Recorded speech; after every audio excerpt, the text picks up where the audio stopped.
What happened with Kamala? Her take was really confusing and weird and not good. And so mutually agreed that we shouldn't publish it.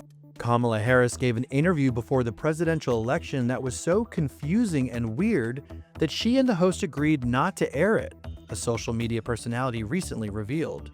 Kareem Rahma is the host of Subway Takes, a popular online series where guests are asked to admit their favorite hot take. So what's your take? I think couples should have separate beds. In fact, I think they should have separate bedrooms. Leaf blowers need to be eradicated from the face of the earth. 100% agree. But after he filmed an episode with the vice president and Democratic presidential hopeful in the summer of 2024, things went so badly that they decided to bury it.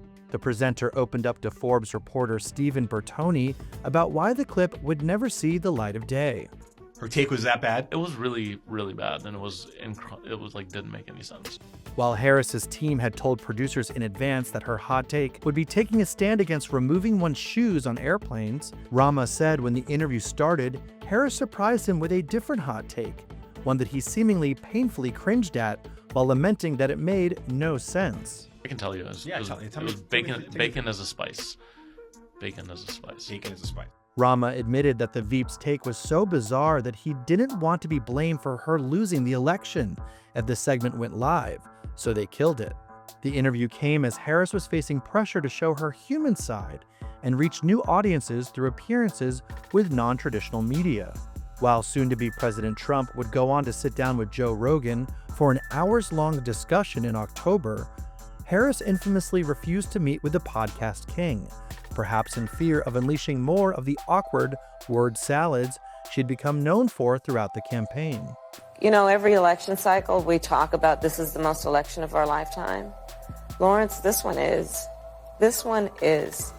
And certainly strengthening our space cooperation would be a part of that agenda, including, of course, using our space cooperation to think about how we strengthen the economic prosperity and development of our nations. Instead of talking with Rogan, Harris opted for what seemed like a safer bet, a traditional interview with 60 Minutes. It was a move that would come back to haunt her and CBS, and only added to the scrutiny over her media appearances during the campaign. In the now infamous interview with correspondent Bill Whitaker, Harris was asked why Israeli Prime Minister Benjamin Netanyahu wasn't listening to the Biden administration and was criticized for a word salad answer that aired in a preview clip of the interview on Face the Nation.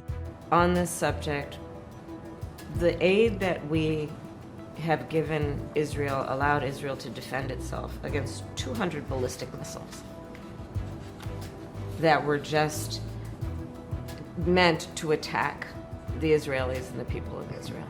However, when the same question aired during a primetime special on the network, she was shown giving a different, more concise response. Critics at the time accused CBS News of editing her answer to shield the Democratic nominee from further backlash leading up to Election Day, and even sparked President Donald Trump to file a $20 billion election interference lawsuit against its parent company, Paramount Global.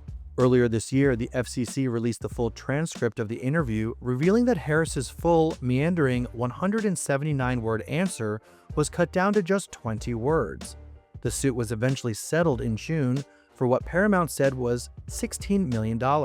However, the Post reported a side deal between Skydance CEO David Ellison and Trump to run between $15 million and $20 million in PSAs promoting causes supported by the president. We did a deal for about $16 million plus $16 million, or maybe more than that in advertising, Trump told reporters at Joint Base Andrews, according to a White House pool report. Paramount has firmly denied this characterization. Maybe bacon as a spice wasn't so bad after all.